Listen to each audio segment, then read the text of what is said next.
Hi, this is Julian from Minute Earth. This shrub is super metal.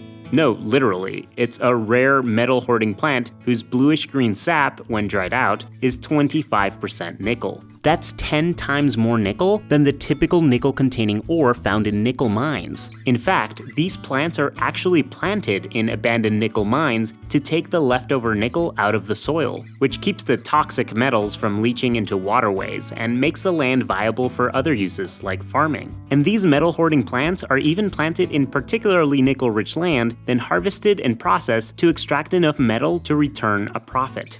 All plants are able to take some metals up from the soil. After all, they're used in crucial tasks. Nickel, for instance, is a critical part of plants' nitrogen cycle. But most plants contain less than 0.0005% nickel, and similar levels of other metals. Any more than that is usually toxic. Surplus nickel inhibits cell division and harms the chlorophyll needed for photosynthesis in leaves, all leading to very dead plants. So, how do metal hoarders survive with 50,000 times the normal amount? And what do they do with it? This isn't just a matter of the plants passively absorbing more metal from nutrient-packed soil. Metal hoarding plants actively suck in way more metal than normal, and they do so by making a lot more of the special proteins that plants use to take in specific nutrients from the soil. Similar proteins transport the metal up into the leaves and trap it in cordoned off pockets within leaf cells, helping the plant wondrously evade death.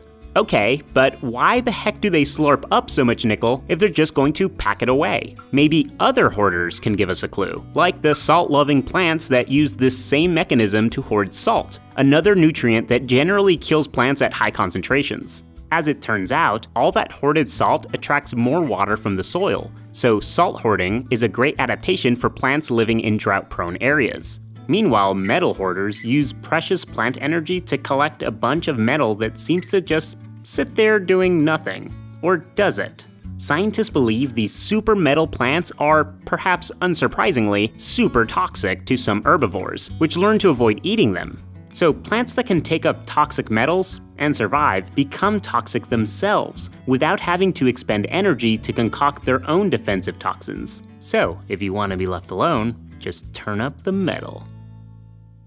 I know what you're thinking. Plants hoard metal to defend themselves from herbivores, but what can I use to protect my internet activity from being snooped on? Thankfully, this video is sponsored by the aptly named Private Internet Access, a world-leading VPN that's been around for a decade. Private Internet Access is an excellent option for hiding your IP address and encrypting your internet connection. Plus, because they have the largest server fleet in the world, you can pick your location off a list of over 75 countries. This allows you to browse content on websites that may be blocked in your country. Personally, I use PIA to anonymize my internet traffic and prevent any hackers from snooping on me. Plus, I love having access to shows on my favorite streaming platforms like Netflix or Disney Plus from anywhere. Thanks to dedicated apps, you can use PIA on any device and protect up to 10 of them at the same time with just one subscription. If you'd also like to protect your digital life, click on the link in the description to support Minute Earth and get 3 years of PIA for just $79, and get 2 additional months for free. That's just $2.08 per month, a bargain. Thanks, PIA.